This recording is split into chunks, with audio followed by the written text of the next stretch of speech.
एका निष्पाप लेकराच्या मुखातून आज सत्य बोललं गेलं आणि सत्याने अनेक मुखवटे गळून पडले. आता वेळ आली आहे केवळ ओवी नाही तर सुनंदा आणि बुधाजीचंही भविष्य बदलण्याची. माझा संसार आजच मोडतोय. माझा तुझ्यावरचा विश्वास अजून संपला नाही.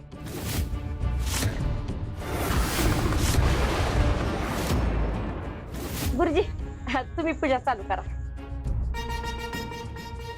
सुनंदा काकी,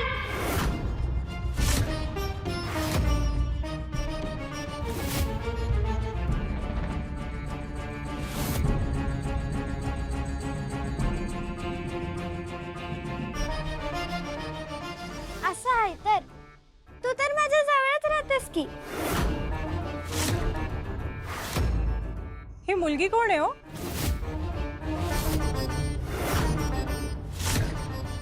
कुणाची पोरगी आहे? अहो काय नाही हो.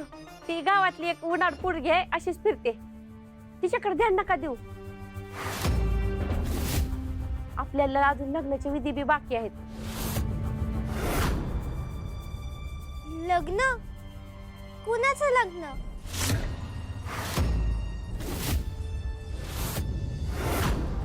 कुणाचं म्हणजे? माझ्या लेकीचं आणि बुधाजीचं.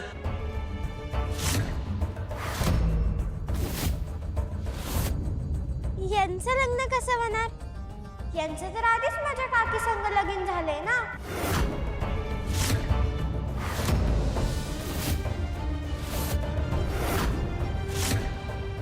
काय काय सांगतेस? ही बाई यांची बायको आहे? हो.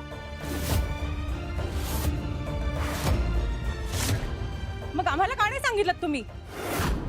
हे सगळं काय चाललंय? अहो तस काय नाही. ही कार्तिक काय बी बडबड करते. ही खरंच आमची कामवाली बाई आहे.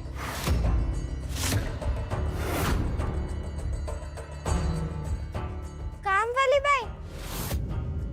काकी, तू मला सांगितलं नव्हतंस तू या घरात काम करतेस ते. अगं ए कार्ते, हा तुला काय कळतंय? मला जास्त काय कळत नाही, पण मला जे दिसतं ते कळतं.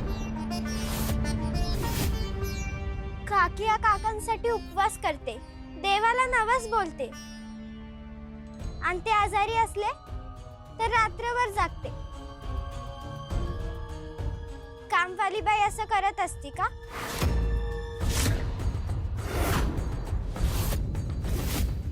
हे काकानेच सांगितलं आहे मला.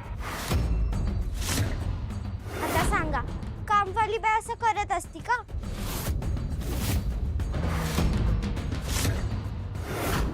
म्हणजे तुला खात्री आहे तिचं लग्न झालंय ते? होय, खात्री म्हणजे मी स्वतः ऐकले. माझी काकी यांना नवरा म्हणते, ते त्यांना सुनंदा म्हणतात. दोन माणसं नवरा बायको सारखीच राहतात. मग तुम्ही समजा तो खोटं का बोलताय हेच मला कळत नाही.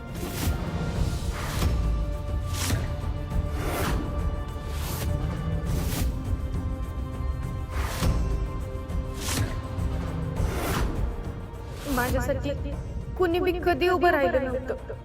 माझं दुःख, माझी बाजू कुणाला बी कधी दिसलीच नाही. पण आज हे लेकरू माझ्यासाठी समजा दुनियेशी भांडायला तयार झालं. ज्या बायकोचा हात धरून मी उभं राहायला घाबरलो, तिची बाजू आज या चिमरुडीने घेतली. जिच्यावर अन्याय होत असताना मी गप्प बसलो, तिच्यासाठी आज ही लेकरू समजा गावामोर उभी टाकली. त्या नवरा असून तिच्या डोळ्यातलं दुःख वाचू शकलो नाही, आणि या चिमुरडीला तिच्या मनातलं सारं कळलं. आज माझी मान खाली गेली आहे, कारण माझं कर्तव्य एका लहान लेकरानं पार पाडलं आहे. काय हो? काय ऐकतो आम्ही हे? काय चाललंय हे? ही मुलगी कोण आहे? काय चाललंय हे सगळं? सांगा आम्हाला, बोला. हिचं लग्न झालंय का हिच्यासोबत? आम्हाला फसवताय का तुम्ही? खरं बोला.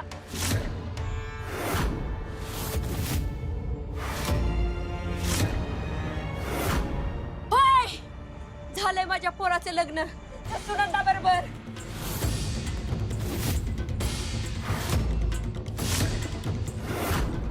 ह्या टावळीमुळं माझ्या लेकाचा वंश थांबलाय. वंशाचा दिवा थांबलाय म्हणजे? अगं निसरू होत नाही तिला.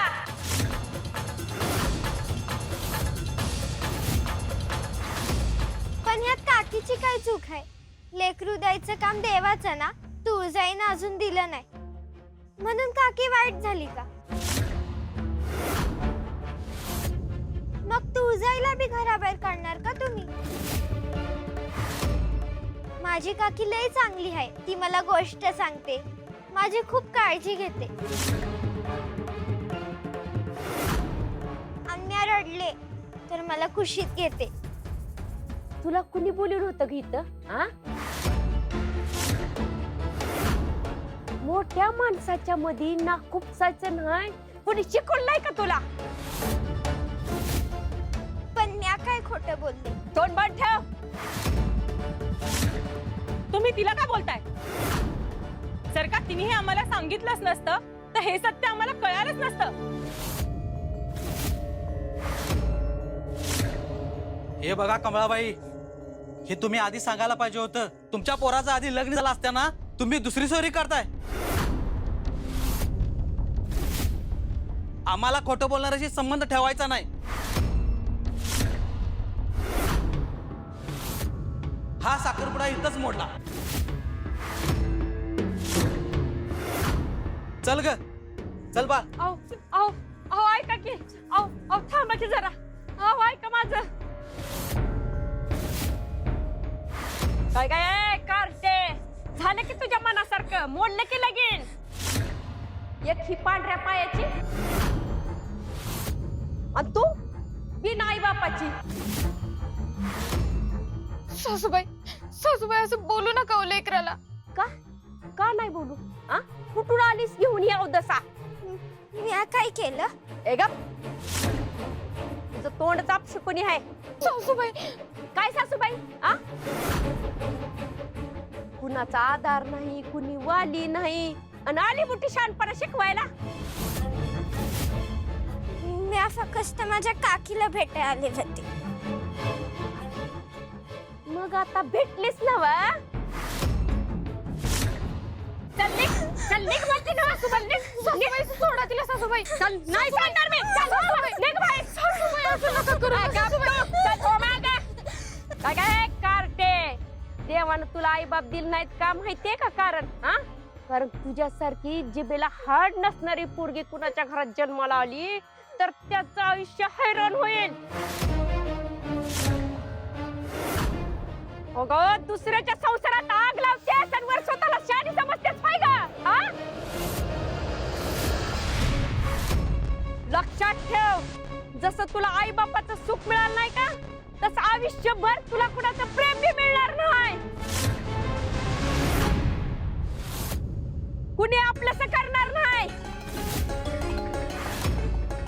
अगं कुणी तुझ्या डोक्यावर मायेचा हात पण ठेवणार नाही. अगं जिथं जाशील तिथं असाच अपशिकून करशील. म्हणून देवानच तुला एकटं ठेवलंय आणि पुढे बी अशीच एकटी राहशील तू. चल निघ आता.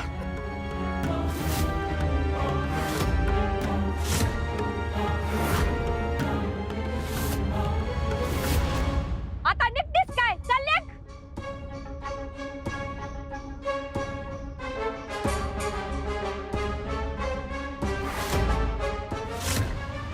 सगळा सत्यानाश केला ह्या पोरीनं.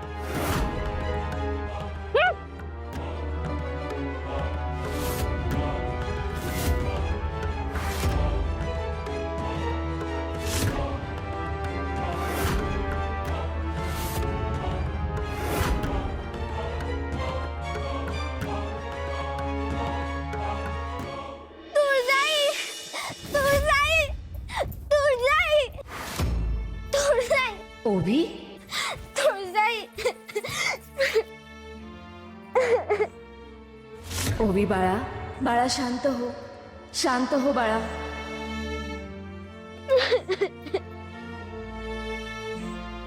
काय झालं बाळा? हा साखरपुडा इथंच मोडला. कुणाचा आधार नाही, कुणी वाली नाही, आणि आली मोठी शानपणा शिकवायला. चल निघ म्हणते ना सासूबाई. सोडा तिला सासूबाई. लक्षात ठेव, जसं तुला आई बापाचं सुख मिळालं नाही का, तसं आयुष्यभर तुला कुणाचं प्रेम बी मिळणार नाही. अगं जिथं जाशील तिथं असाच अपशिकून करशील. तुळजाई, माझी काय बी चूक नव्हती ग, तरी त्यांनी मला घराच्या बाहेर हाकललं आणि मला लय वंगळ बोलले ग. बाळा, आपण असं रडायचं नाही आणि खचायचं सुद्धा नाही. पण तुळजाई, मी खरं बोलले म्हणून मला एवढी मोठी शिक्षा. माझं काय चुकलं होतं तुळजाई? तुला बी असं वाटतं मी खरं बोलले म्हणून मला माझे आईबाप सोडून गेले?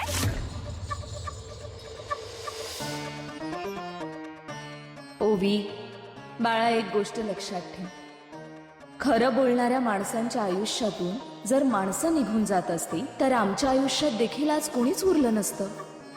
कारण आम्ही सुद्धा सत्याच्या बाजूने उभे असतो. मग आमच्या जवळ अंबा का आहे, गंगाई का आहे, तू का आहेस, आणि आमच्यावर प्रेम करणारी इतकी माणसं का आहेत? कारण नाती सत्याने तुटत नाही ओवी. नाती तुटतात ती अहंकाराने, खोटेपणाने आणि गैरसमजाने. आज तू जे बोलली आहेस ते सत्य होतं, आणि सत्य बोलणं कधीच पाप नसतं.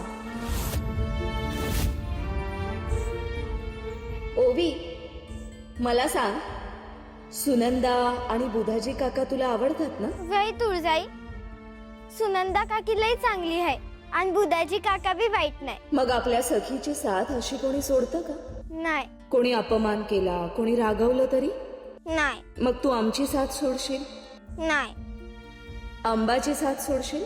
नाही. सुनंदाची? ते तर अजिबातच नाही.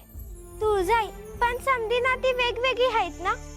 तू वेगळी आहे, सखी वेगळी आहे, अंबा वेगळी आहे. नाती वेगवेगळी असतात, त्यांची नावं वेगवेगळी असतात, परंतु त्या सगळ्या नात्यांना एकच गोष्ट जोडते. कोणती? प्रेम.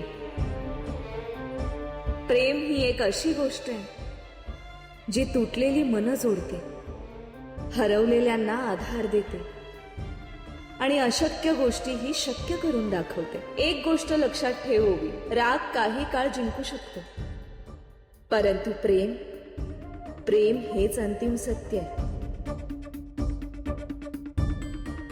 मग मी सखीवर प्रेम करत राहिले तर समजा ठीक होईल का? प्रेमाने केलेली कोणतीच गोष्ट वाया जात नाही ओवी.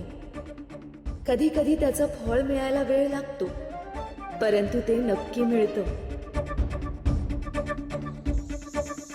मग मी आता अजिबात नाही रडणार. आता कशी माझी शूर ओवी शोभून दिसते?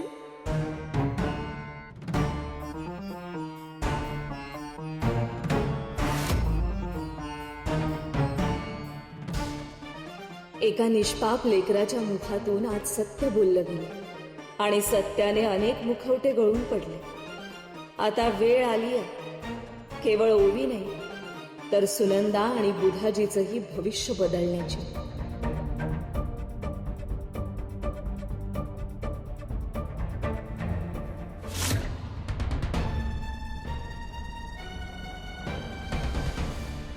प्रणाम नारायण. प्रणाम देवी. नागलोकाचा अधिपती एवढा अस्वस्थ दिसणं साधी गोष्ट नाही. मनात कोणती खळबळ सुरू आहे वासुकी? हो ना, इतके अस्वस्थ का दिसत आहात? देवी, तुळजा देवींनी मला पुन्हा भेटायला बोलवले आहे. अहो, मग यात इतकं अस्वस्थ होण्यासारखं काय आहे? जाऊन भेटून या. तीच अडचण आहे देवी. म्हणजे मी हे सगळं जे काही केलं ते तुळजा देवींना जर कळलं असेल तर. आणि तुम्ही असे काय केले आहे ज्यामुळे तुम्हाला भीती वाटते आहे? असं काय करताय नारायण? आपण सांगितल्याप्रमाणे मी महादेवांचा शोध घेण्याचा पूर्ण प्रयत्न केला. त्यामधून मला जी काही माहिती मिळाली ती मी आपल्याला सांगितली. परंतु ह्या सगळ्यामध्ये मी देवींच्या लीलेमध्ये हस्तक्षेप केला आहे असं जर त्यांना वाटलं तर. नागराज, आदिशक्तीचा अंश असलेल्या तुळजेपासून काहीही लपवणे सोपे नाही हे खरे, परंतु परंतु परंतु प्रत्येक शक्तीची काही वैशिष्ट्ये असतात. तुळजा सर्वज्ञ आहे, परंतु आमच्याकडेही काही कला आहे ज्यामुळे योग्य गोष्टी योग्य वेळी गुप्त ठेवल्या जाऊ शकतात. आणि सर्वात महत्वाचं म्हणजे तुम्ही जे काही केलं त्यामागे हेतू काय होता हेही पाहायला हवं. हेतू तर महादेवांचा शोध घेणे हाच होता. मग त्यात अपराध कुठला? हे सगळं देवींच्या इच्छेविरुद्ध केल्यासारखं नाही. महादेव आणि तुमचं नातं आजचं नाही, ते युगानुयुगांचं आहे. आणि त्या नात्यापोटी जर तुम्ही त्यांचा शोध घेतलात तर तुळजा त्याचा राग धरणार नाही. उलट आम्हाला असं वाटतं की त्याही तुमच्याकडून हीच अपेक्षा करत असतील. खरंच? होय. आणि एक गोष्ट लक्षात ठेवा नागराज, तुळजादेवी विनाकारण रागवत नाहीत. त्यांच्या प्रत्येक प्रश्नामागे काही ना काहीतरी उद्देश दडलेला असतो. मग आता मला जायलाच हवं. नक्की जा आणि त्यांच्या मनात काय सुरू आहे हे जाणून घ्या. आणि तुम्ही? आम्हीही लवकरच तुळजा आणि महादेवांना भेटायला निघणार आहोत. म्हणजे तुम्ही असेच जाणार आहात? आम्ही तुम्हाला आधीच सांगितले आहे नागराज, काही वाटा अशा असतात की त्यावरून चालणाऱ्यांच्या पाऊलखुणाही मागे राहत नाहीत, आणि काही रूपं अशी असतात की समोर उभं राहूनही कोणालाच त्यांची ओळख पटत नाही. इतकंच समजा की आता एक नवं कार्य सुरू होणार आहे. नवीन कार्य? कोणतं? तुळजा आणि महादेव ह्यांचा प्रवास जिथे चालला आहे तिथे काही धागे अदृश्यपणे जोडण्याची वेळ आता आली आहे. चला देवी, आता आपले कार्य सुरू करण्याची वेळ आली आहे.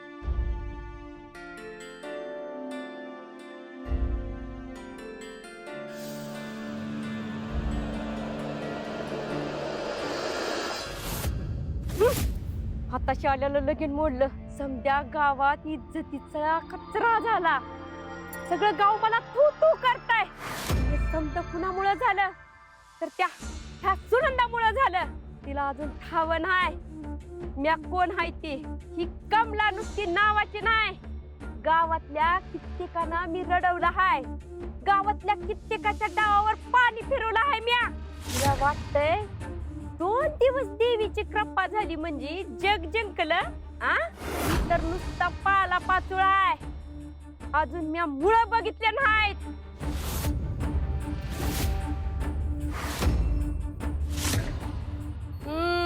हीच ती कुंडी.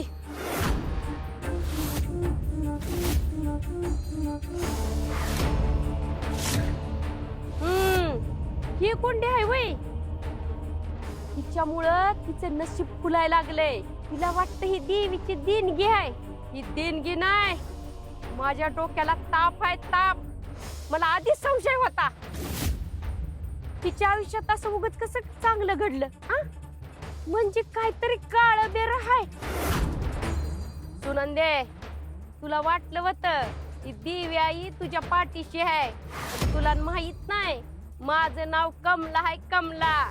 सगळी देव देवता एकीकडं आणि ही कमला एकीकडं. अगं कित्येकांना आबाळातून जमिनीवर आणलंय म्या. तू तर आता कालची पोर त्या कुंडीच्या भरोश्यावर एवढी बुडतीयस ना. आता ही कुंडी राहील ना तुझ्या नशिबाचा आधार. का बघच.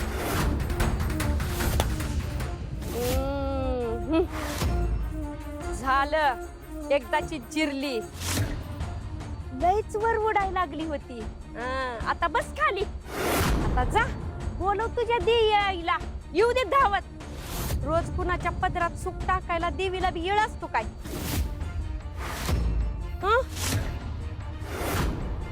हे काय? या बाहेर काय पडलं मग?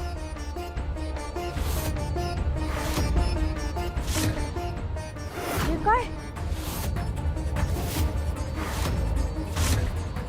आता माझं वय झालं का काय?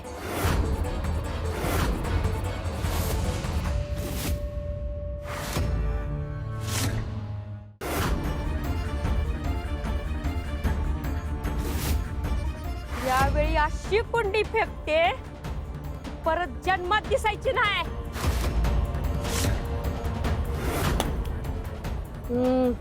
फुटली. आ? आ? परत गायब झालं. हे काय होत आहे? हिला का पंख फुटले का काय? बस आता तुझा खेळ संपला. बस झालं. आता तुझा शेवट केल्या बिगार मी काय शांत बसणार नाही.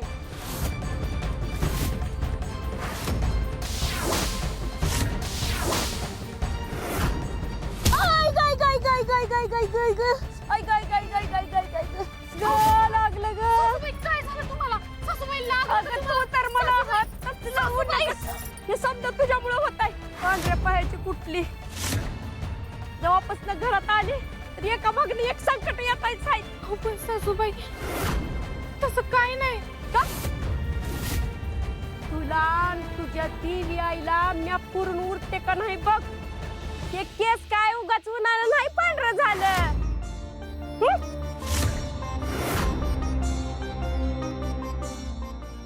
देवी आई, सासूबाईंच्या मनात इतका राग का भरलाय ग? त्यांना समजवण्याचा खरंच काही मार्ग नाही का? त्यांच्या मनातलं वादळ कधी शांत होणार? देवी आई, आता तूच काहीतरी मार्ग काढ. तूच काहीतरी मार्ग काढ देवी आई.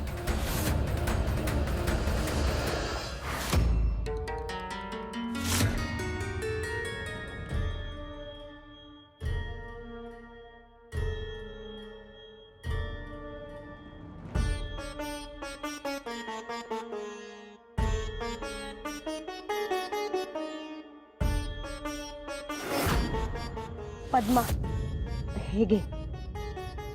हे अगं तिच्या आवडीचं बनवून आणलंय. गरमच आहे, नेऊन दे तिला. मी मी का म्हणून नेऊन देऊ? तुम्ही स्वतःच्या हाताने बनवलंय. खास देवींच्या आवडीचं आहे म्हणून बनवलंय ना, मग तुम्हीच द्या. अगं मी कशी देणार आहे? मला तिचा चेहरा बी बघायचा नाही. खरंच? काकू, अजून किती दिवस चालणार आहे हे? सोडा बरं आता हा राग. अगं हा राग नाही आहे ग, मनाला टोचतय. भरल्या शेताकडे पाठ फिरवून ओसाड रानाचा रस्ता धरावा ना, तसं वाटतंय मला तिचं. पण तुम्ही अजून देवींकडे पाठ फिरवलेली नाहीये ना. तुम्ही अजून सुद्धा त्यांच्यासाठी त्यांच्या आवडीचे पदार्थ बनवता, त्यांची काळजी करता, हो ना? आई आहे मी तिची. तिची काळजी तर मी जन्मभर करतच राहीन बघ. मग लेक म्हणून त्यांना समजून सुद्धा घ्या ना. लेक आहे म्हणूनच तर राग येतो ना. दुसरं कोणी बी असतं ना पद्मा, तर मी काही बी बोलले नसते बघ. पण ही माझी तुळजा आहे. अगं हिचं वागणं मनाला लागतं ग.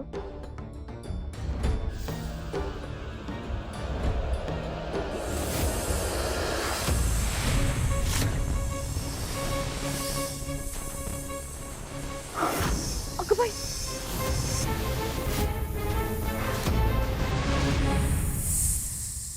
तुळजा.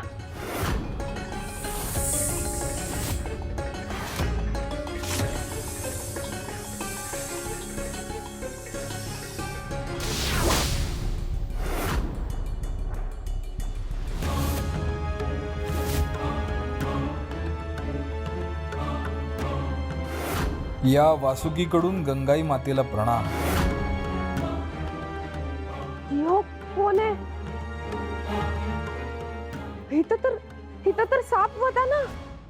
अगं आई, हा नागराज वासुकी आहे. आई मी ठीक आहे. तो मला इजा पोहोचवायला नाही आलाय.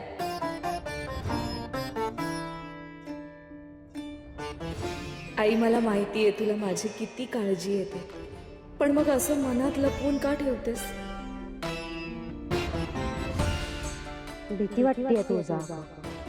या सृष्टीपायी स्वतःच्या आयुष्याची वाट लावून बसेल. त्यामुळे माझ्या मनात नसताना मला हे सगळं वागावंच लागलं.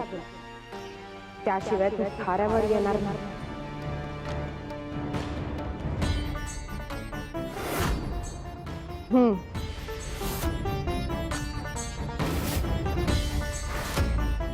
देवींना या नागराज वासुकीचा प्रणाम. तथास्तु. वासुकी, बरं झालं तू आलास. आम्हाला तुझ्याशी एका महत्वाच्या विषयावर बोलायचं. देवी, माझं काही चुकलं का? तू काही चुकीचं केलंयस का? नाही नाही देवी. मग एवढं घाबरतोस कशाला? तू नाग लोकाचा अधिपती आहेस. तू काही चुकीचं करशील यावर आम्हाला विश्वास बसणार नाही. तुम्ही असे बोलता म्हणून धीर येतो देवी. वासुकी, आज आम्ही तुला एका वेगळ्या गोष्टीसाठी बोलवलंय. काय देवी? खरं सांगायचं तर आमच्या समोर एक नवी विवंचना उभी राहिली आहे. विवंचना? हो, आणि ती दूर करण्यासाठी आम्हाला तुझ्या सहाय्याची आवश्यकता आहे. देवी, आपण फक्त आज्ञा करा. मी त्वरित ती गोष्ट सिद्धीस नेईन. पण देवी, असे कोणते कार्य आहे ज्यामध्ये तुम्हाला माझी गरज भासत आहे?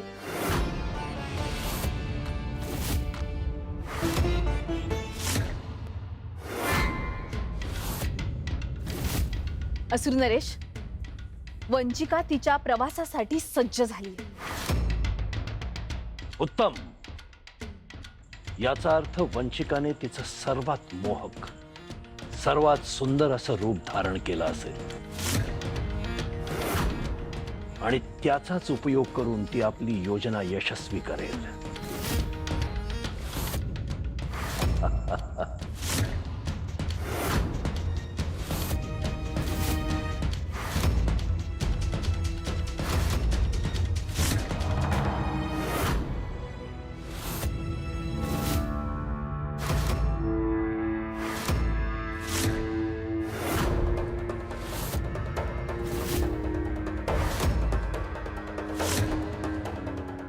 प्रणाम.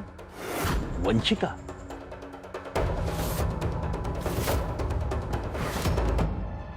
वंचिका, हे काय रूप आहे तुझं? आम्हाला वाटलं होतं महादेवानं भुलवण्यासाठी तू तुझ्या सर्वात सुंदर, सर्वात आकर्षक, मोहक रूपाचा उपयोग करशील.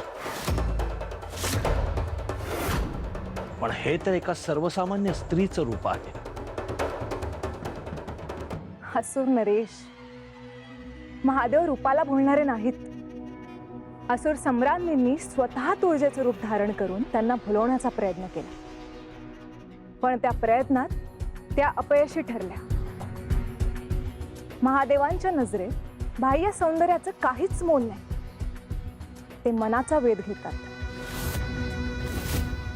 म्हणून यावेळेस आपल्याला मोहिनीचा नाही तर विश्वासाचा मार्ग स्वीकारावाच लागेल.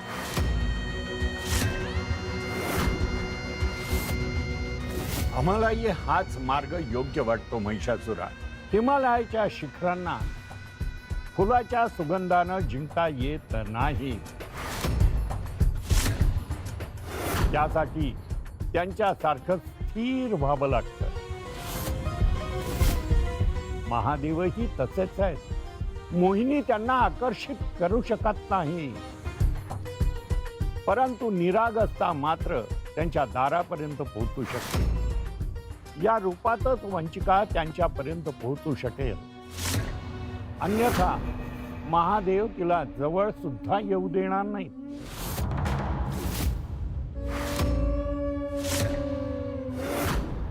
ठीक आहे दैत्यगुरु. महादेवांना आपल्या इतकं जाणणारा इथे कुणीच नाही आणि स्त्रीच्या मनाची गूढता जाणणारं वंचिका इतकं कुणीच नाही. त्यामुळे यावेळी तुम्ही जसा निर्णय घेतला आहे तसं होऊ.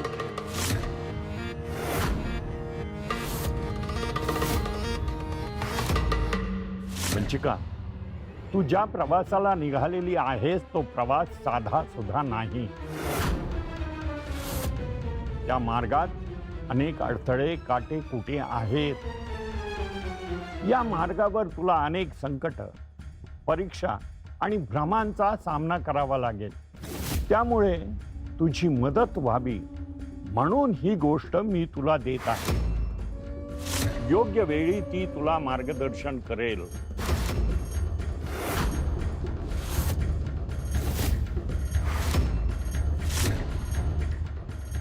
दैत्यगुरु, आपल्या आशीर्वादापेक्षा मोठं शस्त्र माझ्याकडे दुसरं काहीच नाही.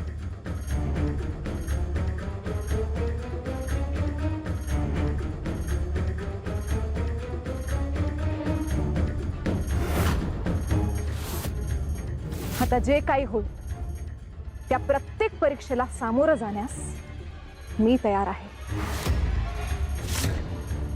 तुळजाचा दैवी अंश प्राप्त करून असुर कुलाच्या उद्धारासाठी मी यशस्वी होऊनच परते.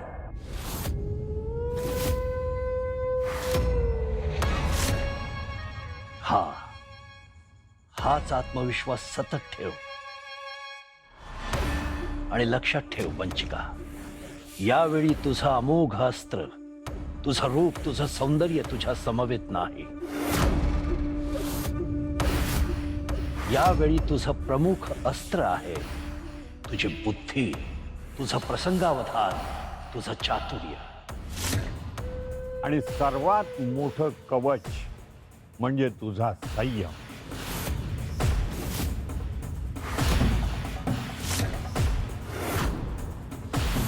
मी तुमच्या सगळ्यांचा विश्वास सार्थ ठरवे.